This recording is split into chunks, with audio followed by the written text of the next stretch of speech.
Are you wondering what it takes to keep a diverse team committed and motivated?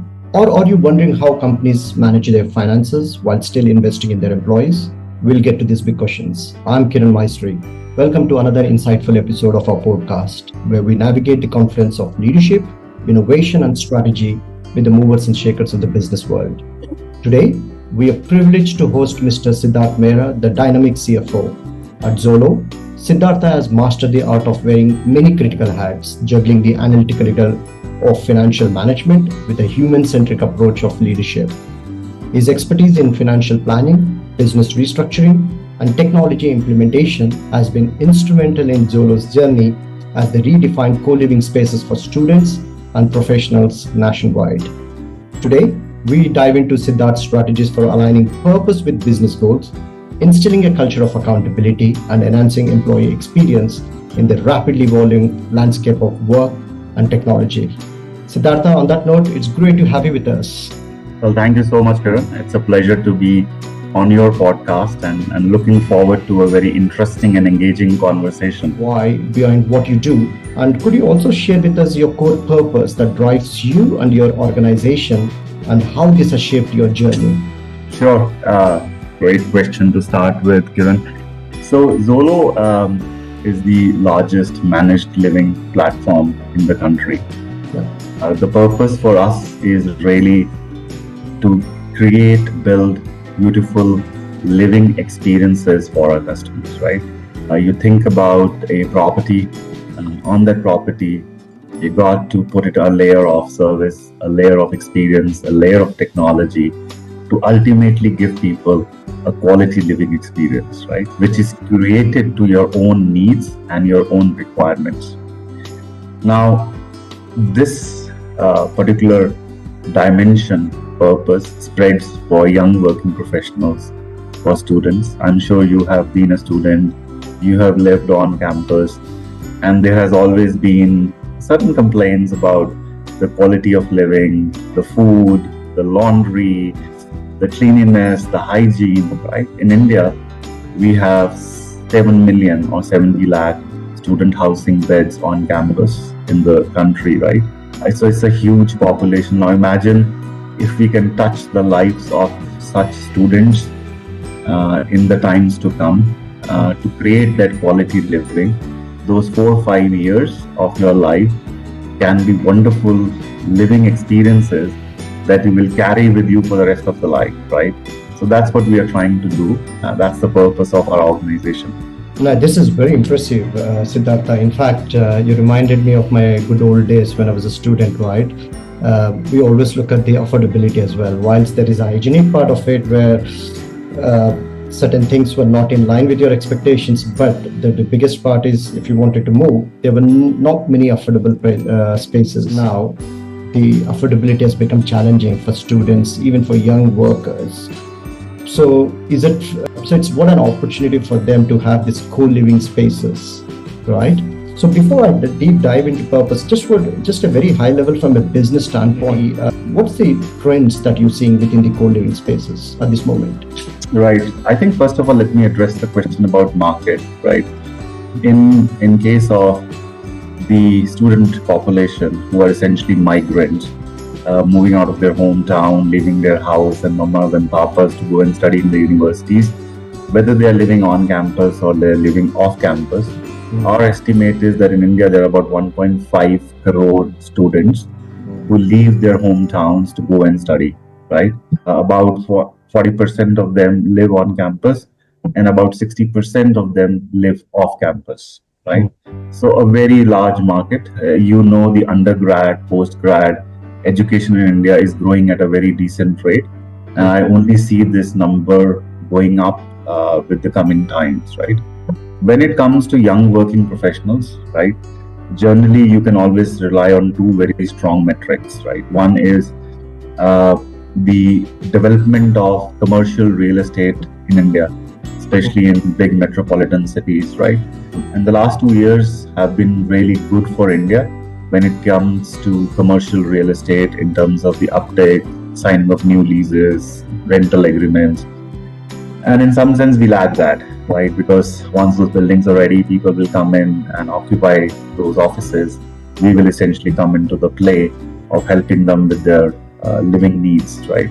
And our estimate is that in India right now, there must be at least over 2 to 4 crores of people who can do with good quality living experiences in a shared environment. In today's landscape, so that the purpose-driven companies tend to attract more engagement from both your customers and as well as your employees. How do you ensure that your purpose resonates across all levels of your organization, and what role does it play in your leadership and decision-making process? Sure. So I wish I had a magical answer to this, Kiran. Unfortunately, I don't, because I always believe it is work in progress, and it will always continue to be work in progress, to aligning and realigning and repurposing yourself from time to time, right? What we have to first of all understand, right, as I spoke about, our purpose is to provide beautiful experiences to our customers. We got to take two things in the backdrop. One, depleting natural resources in the country, in the world, right? And co-living or shared economies is a beautiful way of trying to protect our depleting natural resources. And second is, if you align yourself with the government's big objective of affordable rental housing, which they are trying to push across each state, and seeing how we can make quality of life better for them. So at least at a macro level and at a governmental level, what the country wants, we are well aligned to the purpose, right? The second thing is with respect to our customers and with respect to our employees, right? The key word here is experiences, right? And what is very important for us as an organization is, what are we doing to enhance the experience of our employees first, and then what are we doing from those learnings to enhance the experience of our customers better, right? And it all starts with finding ways to celebrate at every opportunity that you can find.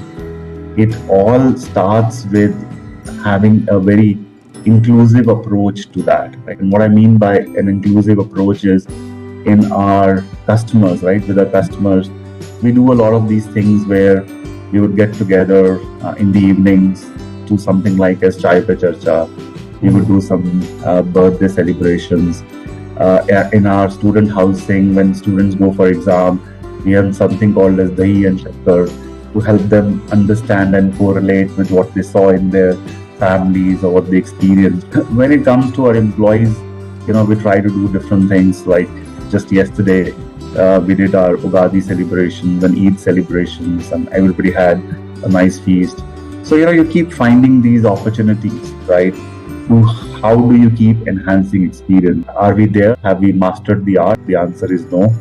Are we working towards it? Yes. Are we making mistakes on the way? Yes, we are. But as long as we continuously keep improving, I'll be happy, I'll be satisfied.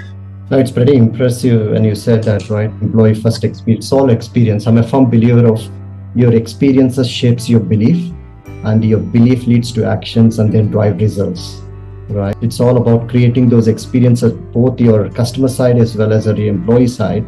And what you shared about in terms of that celebrations. And in fact, I was just looking at your profile in LinkedIn, Zolo company page. I often see all the recognitions that people have completed this anniversary of 2 years or 1 year.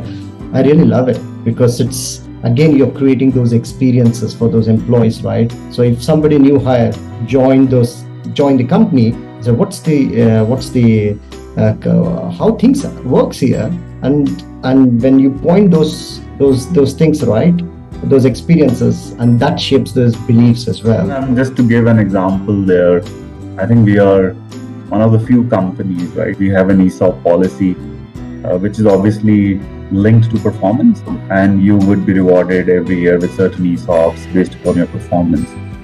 But we also provide ESOPs based upon your longevity in the organization. Okay. So if you have completed 4 years, 5 years in the organization, you may not be the best performer, you may not be the top performer of the organization, but the fact that you have been associated with the organization, associated with this journey, for such a long period of time. We value that, right? And we want you to become a part owner of the organization, of the company, and have opportunities to generate wealth, right? So we do value that longevity. We do value that association. Similarly, with our customers, it just reminds me of a couple of examples during the COVID time, right? In the COVID time, a lot of our customers lost their jobs, right? And they were looking for new jobs.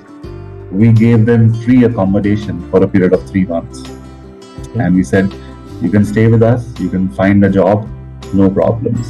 We were the first company who extended a COVID insurance to our customers, not to our employees. We do that any which ways, but to our customers, and say, in case you have any issues, troubles, you can leverage this COVID insurance policy that we have got specifically for you, right? So as long as you treat your employees, your customers in the same way, because in our case, our employees can be our customers. Our employees are our brand ambassadors also, because it's the same target audience for us. Core values of your organization, Siddhartha. What drives your employees to be aligned to those core values and yet get to the performance, deliver the performance that you expect? Yeah. So, Kiran, we have something called as Zolo principles. These are 16 principles that have been laid out, and we try to inculcate that in our people on a day-to-day basis. It's still work in progress. I would think it will probably take us another 10 years by the time that each and every principle is deeply embedded within an organization. We are a fairly young organization, 9 years old, right? Cultures take a much longer time to get embedded in your DNA.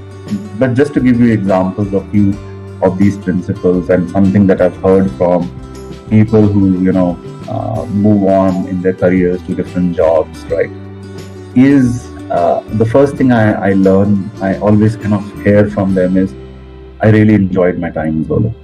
Second is, I got so much to learn. Now, when people say that I got so much to learn, to me, it tells me that it's about empowerment. It's about the fact that we are willing to bet on our people. We are willing to take risk with our people, because that words can only come from people when there is a certain degree of empowerment within the organization for people, right? So that comes a lot. The third thing that comes is, I have to work too many long hours, but it was okay, right? Now, this too many long hours essentially means you are being constructively employed in the organization, right? And you are enjoying your work in some sense, right? So we try to create that environment for our people to do that. Our values are, we tell people, think like a owner. Irrespective of whether you're an associate or you're a vice president, you are at least encouraged to think like the owner. Secondly, we tell it's okay to make mistakes as long as your mistakes are not very expensive, which means, you got to collaborate. You got to work with people in such a manner that if, your decisions or your actions are not moving in the right direction, you can take the right actions at an appropriate time. And we tell people never to repeat the same mistake, right? Keep the lights on. So we want people to think about cost cutting, cost saving, and so forth. So 16 principles, Kiran. I can go on for each one of them, but essentially, I want to leave you with the thought of saying, what do I hear from my customer, which is my employees? What I hear from them is, I loved my time. There was so much to do. I learned so many things. And every person that has gone out from our organization has gone to a better position, has gone at a much higher compensation package. As a leadership, what else could you ask for? No, that's pretty impressive, Siddhartha, in a way.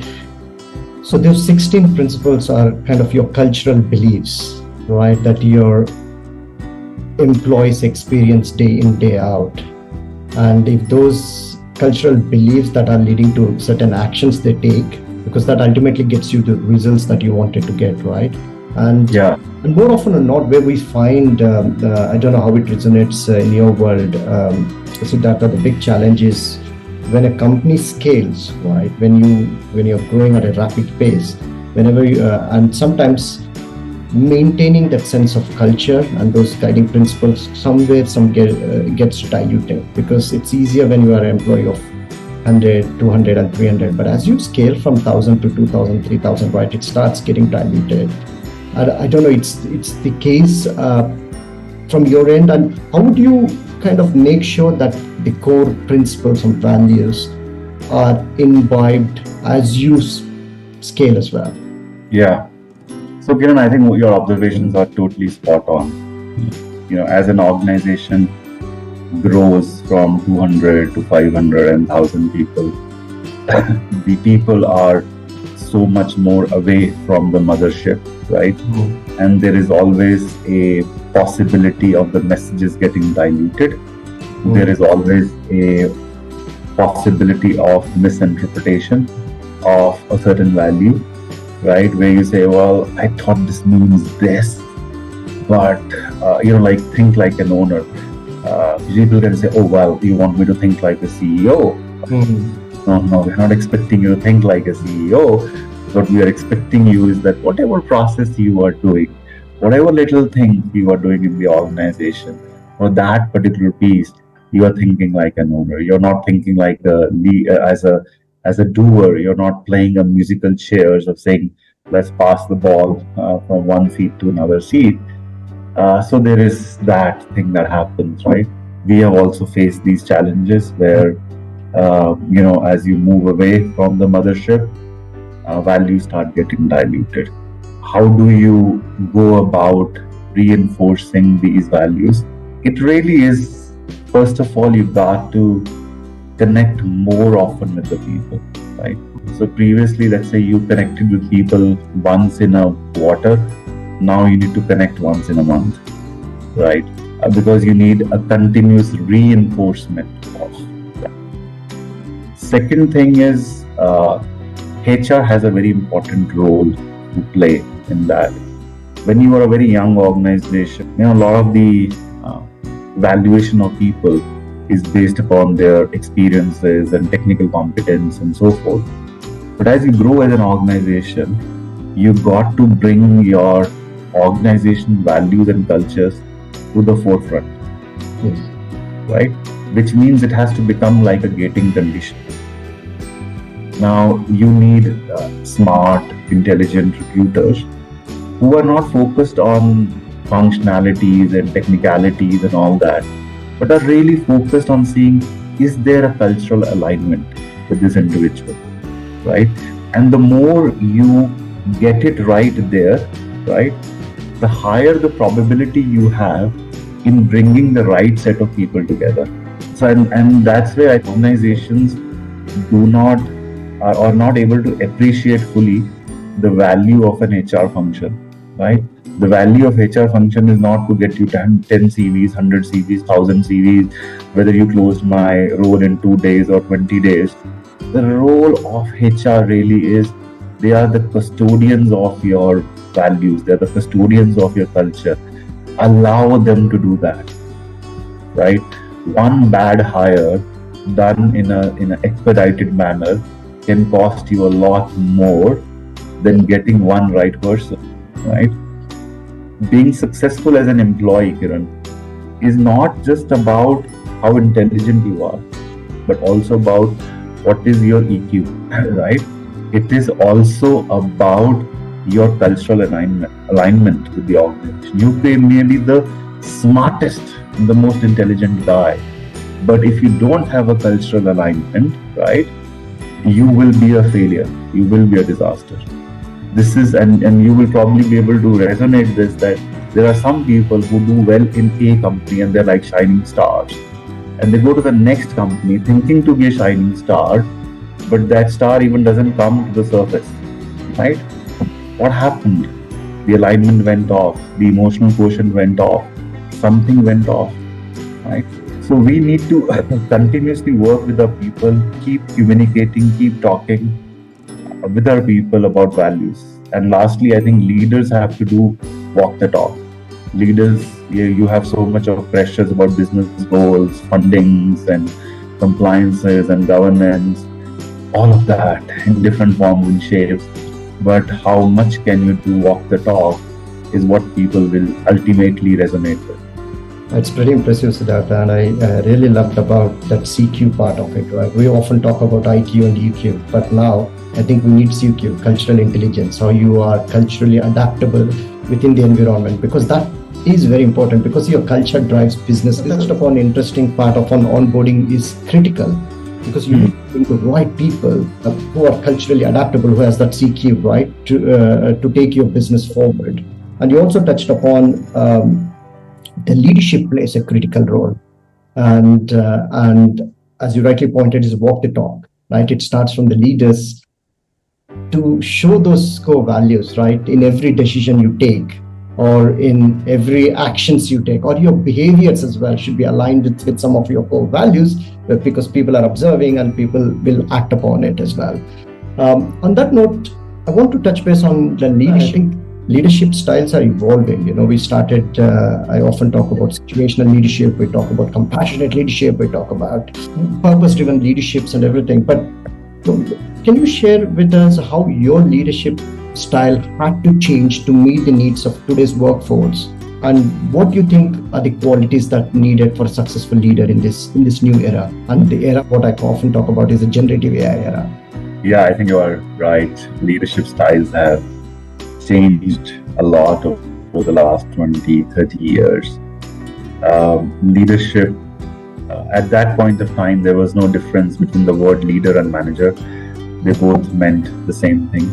There was a time when leadership was all about entitlement, that I am the big boss and you got to listen to me, whatever I say. It's like a yes sir kind of mentality, right?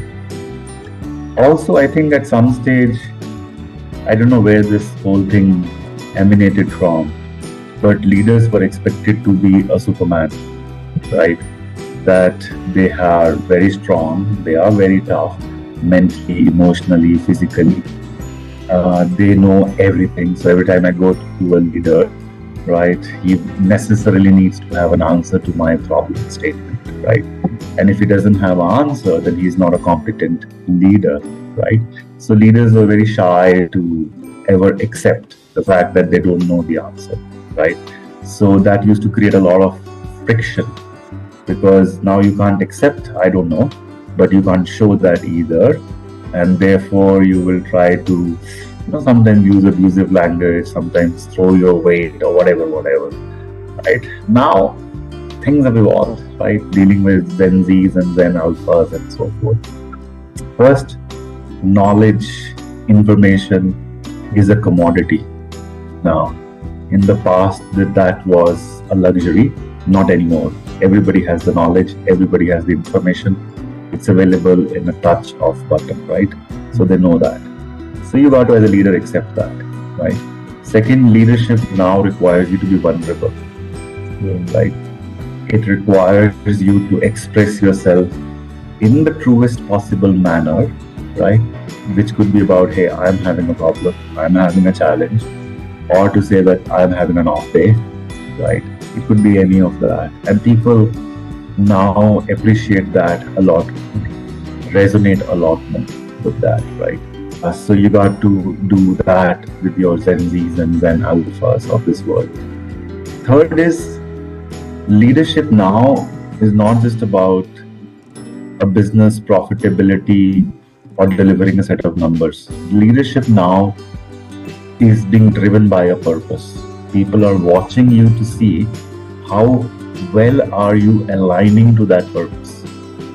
And when people don't see that alignment to your purpose, they get disconnected, right? And they start losing that confidence and trust in the organization, right? So purpose has become very important. When the whole concept about leadership as a desire and persistence in making impact on the future, is my actions, is my thoughts going to have a positive impact on the future?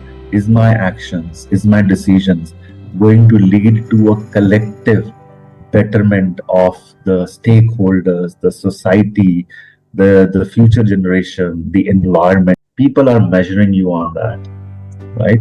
Right. Just as a small, I was reading some marketing article, and it said that the Zanzis and the Alphas, right? They spend a lot more money today on environmental driven projects and purposes.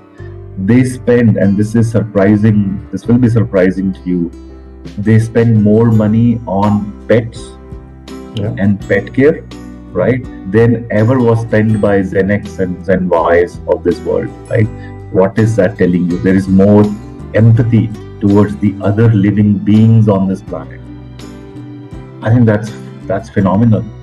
I think this generation is certainly thinking in the right direction, and instead of trying to align them to you, let's just align ourselves to them and their way of thinking, right? I was reading a book about book by Gaur Gopal Das, and this talks about mind and mindsets, right? One of the most beautiful things that I read there is, he talks about his challenges about depressions and anxieties and all of that, right? Whereas we were always taught that monks are supposed to be perfect human beings, right? But here is him, who's a renowned spiritual person, talking about everything which is natural, which is real, right? And this is what this generation appreciates. This is pretty impressive, Siddhartha. I love the way you said there's a big myth, right? When we grow up, leadership is all about being a superhuman who can feel and smell and do anything, right? And that's not the case, right? And most recently, I presented a seminar on compassionate leadership, which is totally different from what we are used to being like a superhuman, right? I mean, let's agree that 20 years ago, if I say leadership be compassionate, it was the two different words, right? We used to never gel because we always had this myth leaders are kind of superhuman. And I really love the way you touched upon being vulnerable, right? It's easy for us to recognize the fact that we don't know all the answers. So being vulnerable plays a critical role. And you also touched upon the purpose, right? In fact, I was looking at one of the data points from Glassdoor. 77% of employees look for companies who has a clear purpose. And it also goes to the touch point, what you said, Siddhartha, right? With the new employee expectations are shifting, they're also looking at focus more on purpose. They're looking at environment.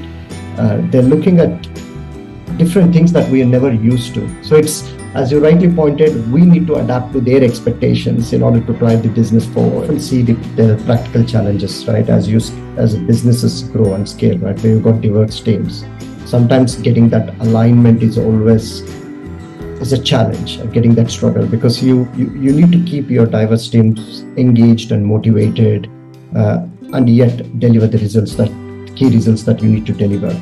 Just wondering your experiences around that, or any kind of practical tips or guidance on how you address these kind of challenges, moving from a me kind of a mindset to kind of a we as a mindset. I think in that process we would have made quite a few mistakes of moving from me or I to us and me, right? I can tell, that there is a constant struggle here. Right? When you are trying to imbibe this whole concept of we and us, the first thing is you will have to understand and appreciate that there will be things lost in translation. And one as a leader needs to be ready with that as a point, that there will be possibilities of things getting lost in translation. Yeah. Second, you can't demand accountability from the us unless you are delegating that power and authority to them as well. And as human beings, this is a classical mistake we make all the time, knowingly and unknowingly, that we want the accountability to be delegated but not the power, right? and that creates a challenge. The third thing is that when you want to do things collectively, initially in the short term, it is always going to take much longer to do things than it would take for you to do it. Right? Now you as a leader need to take a pause at that time and say, look, it is okay. If I keep running after these short-term goals, I will never be able to solve the medium-term goals, right? It happens all the time. And we then start labeling the teams as ineffective, inefficient, or not coordinated, not collaborated. It's not that. For the various cogs of the wheel to come together and sync like a symphony, it is going to take time. It is not an overnight process. Bear with it, have patience, have the trust that they will get it right. Don't be a leader, right? Be a captain there. Be a steward there. As a steward, your job is to serve, right? In guiding them to the right direction. It will be painful, it will be difficult, but don't give up, right? And that is the only tip I would like to give people is believe in it, have patience, right? Don't start judging them on every transaction, every action to say you missed, you failed, you passed. No. See it collectively. Am I getting better? Are we getting better? Right? And that's the only way. And don't hide, please. Lot of leaders, will never tell what you are doing, why you are doing, right? Because you want to keep it like a top secret that my boss had asked me this or my board had asked me this, very confidential. If you're not aligning people to the purpose, to the objective, and they can't appreciate what this objective is all about, their efforts will be half-hearted. And that's where Siddhartha, feedback plays a critical role, right? It's a very powerful tool to help people to grow and also to realign in terms of if things are going wrong. And more often than not, we're not teaching people how to give feedback and how to receive feedback. And this is where the organizations are struggling. Yeah. Or managers are hesitant to give feedback, right? And even if you give feedback, the other person is not willing to take the feedback. So the whole feedback system needs to be re-looked at it, because it really focuses. I always believe feedback is very, very important, is a powerful tool. And that's what you talked about, right? Because don't make judgments, but yet give a constructive, positive, forward-looking feedback that can help that person to the growth as well. I think one of the big challenges there, Kiran, and I think HR sometimes fails there, is whenever there is a performance appraisal season, right? We start talking about, help the employees with respect to how do they need to give right about their objectives and their goals, and how do they need to fill up their appraisals and all of that, right? And that's all fine. It needs to be done. But what needs to be done more importantly as a continuous cycle throughout the year is train the trainer, which means train the managers who have to give this feedback, right? We sometimes forget the fact that they are also very young folks. Yes. Just a day before, he was an individual contributor. Today, you have promoted him as a manager of a team of 3, 4, 5, whatever. Overnight, he doesn't become a manager. Overnight, he doesn't become a leader, right? Now, your destiny is in the hands of such people, right? And you need to therefore invest in them. Yes. Them understand that when you are a leader, it is not entitlement, it is a privilege. Use this privilege in a very judicious manner. Be first to give a feedback. You should become receptive to feedback, right? And if that thing has been well taken care of, Kiran, trust me, everything else will be taken care of. Absolutely. And I think managers play a critical role.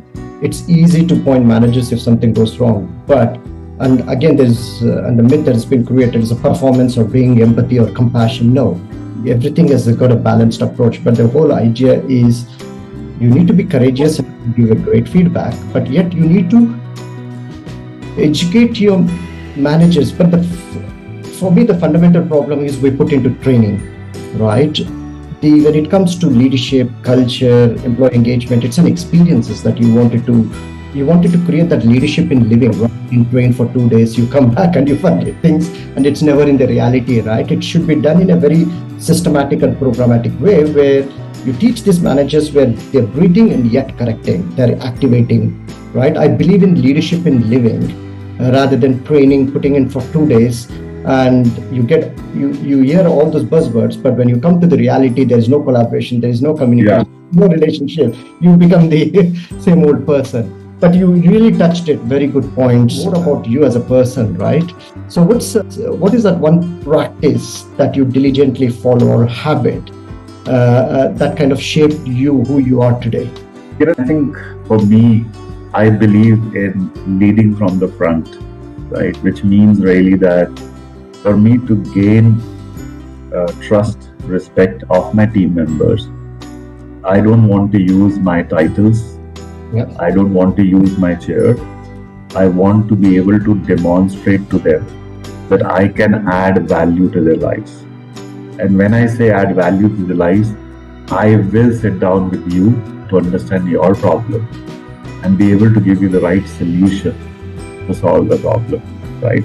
If I'm able to do that, which means if I'm able to serve them in the right way, the trust, respect, all of that will naturally come, right? I don't have to make an effort for it, right? And this is where, for being a good leader or a great leader, you don't need positions and powers. You just need ability to influence people, and people get influenced when you're able to serve them. So it's no longer the position of power or authority. It's more about influencing and inspiring people, and sit down. And that's where compassion plays a critical role, right? Siddhartha, is where you have a genuine care for your people, but yet you're courageous enough to take bold decisions as well. And thank you for that. And what's your biggest priority when it comes to future of your people? As long as you are working with me, we are working together, you should be able to learn, grow, and develop, right? And if I am able to see that path for you, I can see that trajectory for you, nothing else will make you happy, right? So when I see my people move on to greener pastures in their life or bigger, better things, you feel very proud. You feel the fact that you have added something to their lives. You have been a contributor in their lives. And then they call you up, sometime in the future, and they say, well, I learned this from you and I'm using this in my life today, and it's really helping me out. You can't ask for anything more, right? So every action that you take should be directed towards that. Can I be able to contribute to create a better CFO, a better HR person, better leader, a better human being, most importantly, right? You can be a good leader, you can be a good CFO, but if you are able to contribute towards being a better human being, the rest is all taken care of. Beautiful advice, love it. So finally, if you had to give an advice to younger version of yourself, what advice would you give? Well, first I would tell Kiran that when you are young, 25, 28, whatever, don't invest in materialistic things. Invest in your learning, your development, your growth. And your learning, your development, growth is not BTech, MTech, MBA. It is a continuous learning process. Go for a 1 day, 1 week course to Harvard or a 2 week course to IIM or whatever. But keep learning, keep experiencing life. Go out for trekking, go out for sports. Don't make it stop. Don't make it sequential. Make it simultaneous, right? That's would be my first advice to. And the second thing I would say, early on in your careers, take as many risks as you can, right? Pursue the passion you have. Pursue the goal you want to achieve. It is okay if you fail, because at that stage, when you have zero obligations, zero responsibilities, the only person you're accountable is to you yourself. Go and live your life. pursue that dream, right? You give up saying whether I can do it, whether I can't do it, will I get an opportunity, I will not get an opportunity, and all those things. Take the risk. These are the only two things I will tell people here. No, this is a gold mine, I would say, in a way, in terms of learning and growth. As you rightly pointed early in the discussion as well, right? The knowledge has become commodity, but how do you put yourself dedicated time and make sense out of that knowledge and habitually practice that knowledge, put that into practice, right? That is where you convert that into a result. And in terms of taking risk, thank you for that. And I think it's very important. I'm on the entrepreneurial journey. So I came from a corporate background and embarking on this entrepreneurial journey. I think it's very, very important because it's all experience that counts, right? You need to take. And these insights are gold mine. Siddhartha, I could go on and have that conversation with you for a day because it's so insightful. But because of time, I just wanted to finally ask you one question in terms of what are some of your long-term goals and aspirations you have for yourself and your organization? I think for the organization, the goal is very simple: to be able to make this vision of beautiful living experiences for people a reality. Make it like a not a good to have thing, but to have must to have thing. Must to have. Right. Personally, for me, I think I would say that I would personally want to focus on my own learning and growth, my own development, and see how I can evolve from this stage in my life. And secondly, how can I keep contributing to the lives of others? Right? And I think if I can do these two things, I'll be sorted. I think that's a very beautiful thought, Siddhartha. Making a difference in people's life means a lot as a leader, right? And you're really walking the talk where it comes to learning, right? You really wanted to evolve. That's pretty impressive. Once again, Siddhartha, thank you very much for your time today. Your insights. What I loved about this discussion is your vulnerability, right? In terms of bringing.